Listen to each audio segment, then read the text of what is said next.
আমরা প্রায় 25-30 বছর ধরে আমরা বারাসাতে খেলাধুলা করছি। আমার জ্ঞানত এই প্রথম কোনো এমএলএ যে আমাদের বারাসাত সাব ডিভিশনে এসে আমাদেরকে জিজ্ঞেস করছেন যে আপনাদের কি দরকার।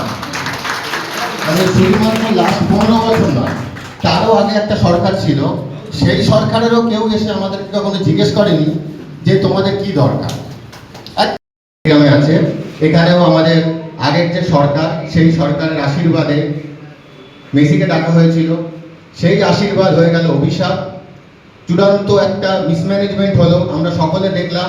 শুধুমাত্র কলকাতার না, শুধুমাত্র পশ্চিমবঙ্গ সরকারের নয়, ভারতবর্ষের নাম সেখানে।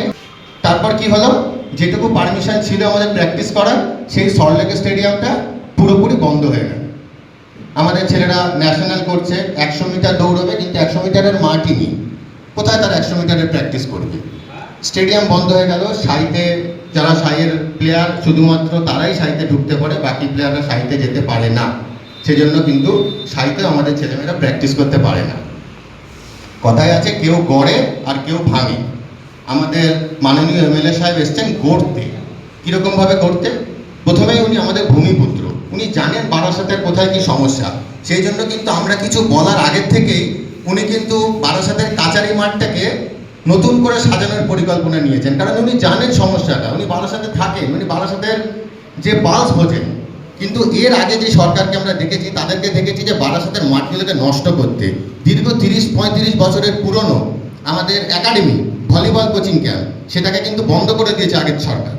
সেই একাডেমির ছেলেমেয়েরা এখন এসে মিলনী মাঠে প্র্যাকটিস করতে হয়। বারাসাতের সুভাষ মাঠ, যেখানে আমাদের বারাসাত সাব ডিভিশনে প্রচুর খেলা হয়, সেই বারাসাত সুভাষ মাঠের একটা অংশ বুলডোজার দিয়ে ভেঙে দেওয়া হয়েছে। বাচ্চারা খেলছে, সেই অবস্থায় বুলডোজার দিয়ে প্রচুর পুলিশ এনে র্যাপ এনে ভাঙা হয়েছে। প্রতিবাদ করা হয়েছে, কিন্তু তখন একটা অন্য অবস্থা ছিল। সেই প্রতিবাদের সময় আমরা সবাইকে পাশে পেয়েছিলাম, এরকম না যে পাইনি। তারপরে কি করা হলো? তারপরে করা হলো সুভাষ মাঠের পাশ থেকে যে ড্রেনটা আছে, সেই ড্রেনটাকে পরিষ্কার করা বন্ধ করে দেওয়া হলো। সেই ড্রেনের জল ওভারফ্লো করে সুভাষ মাঠের মধ্যে ঢুকে যায়। আমাদের বারাসাত সাব ডিভিশনের ক্রিকেট খেলার একটাই মাঠ, সুভাষ মাঠ, সেই মাঠে খেলা সম্পন্ন করা যায় না। সেই নোংরার মধ্যে বাচ্চাদের খেলতে হয়। তো এরকম একটা পরিস্থিতি ছিল, দম বন্ধ করা পরিবেশ। আমরা আজকে মুক্ত একটা মানে পরিবেশে অক্সিজেন নিতে পারছি, আমরা মন খুলে আমাদের এমএলএকে কথাগুলো বলতে পারছি। আমি দীর্ঘায়িত করবো না, শুধু আমাদের সমস্যাগুলো তুলে ধরবো।